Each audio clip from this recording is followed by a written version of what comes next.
Parshat Shoftim. This shiur is dedicated to the memory of Rachaleah Bas Rav Chaim Tzvi. This week I would like to discuss the Navi, the real Navi, and what was also in last week's Parsha, which was the Navi Sheker, or the false prophet. So let us begin. This week's Parsha, we were going to begin with chapter 18, verse 14. Ki ha'goyim ha'ela asher ata yoresh otam, el ma'ononim ve'el kosmim yishma'u. Because these nations that you are going to inherit them, you are going to possess them, they listen to diviners and sorcerers. Va'ata lo chen natan lacha Hashem Elokecha, and you, not so did God give you.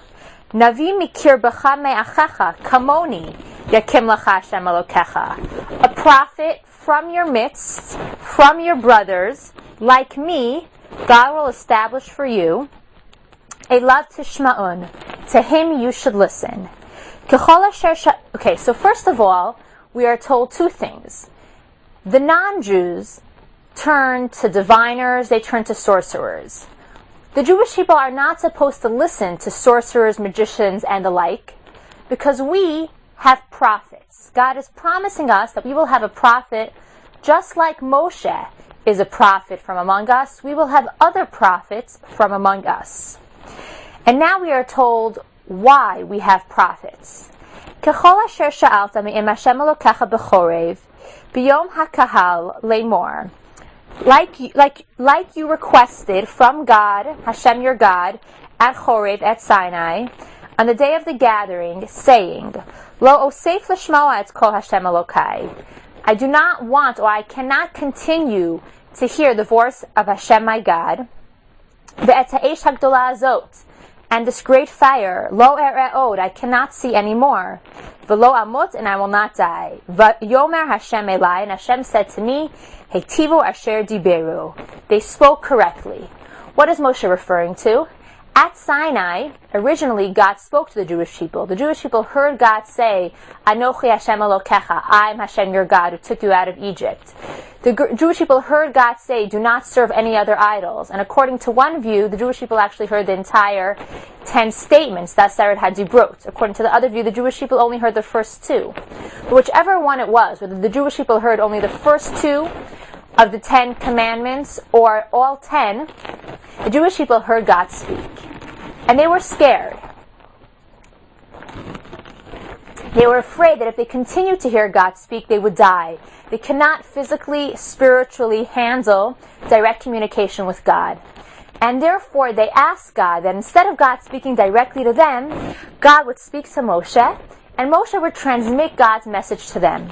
And when Moshe brought this request to God, God said, this is an appropriate request. Yes, instead of me speaking directly to them, I will speak to you, and you will transmit my message to them. So when God says they asked correctly, Hetivot asher diberu, what they asked for was appropriate, it was good. According to Ramban, God was not just referring to that exact case where the Jewish people said, God, we can't handle direct communication, so let Moshe be our intermediary.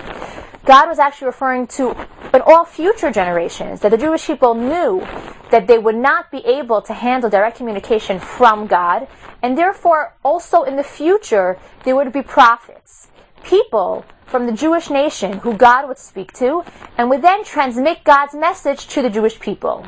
We can always speak directly to God, but to have God speak directly to us is very different. And the Jewish people knew they couldn't handle it, and that's why they requested a prophet, and God said, yes, this is appropriate, and therefore I will give you a prophet. As it says in verse 18, Navi akim lahem mikerev achehem kamocha. I will establish for them a prophet from amongst their brothers like you. Meaning just like you are a prophet, Moshe, in the future there will be other prophets for the Jewish people. V'natati dvarai befiv, and I will put my words in his mouth.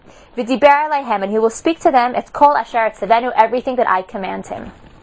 V'haya haish asher lo yishma el dvarai, asher yidaber b'shmi, and it will be the man who, if there is a man who does not listen to the words that he says in my name, Anochi edrosh me'imo, I will seek him, he will get a punishment from heaven for not listening to the prophet who is transmitting God's message.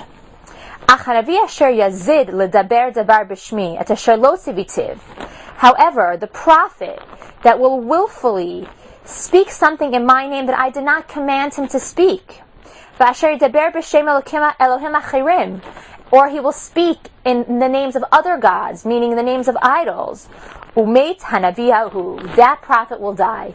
If somebody says, God told me X, Y, Z, and really God did not tell that person to say that, meaning he has a prophecy that he's saying the name of God, but it actually was not from God. Or if he prophesies in the name of an idol, this person should be put to death. What does that mean, this person should be put to death? If you look at Rashi says, Bechenek, he's actually put to death by the court with strangulation. Gimel mitatan bidei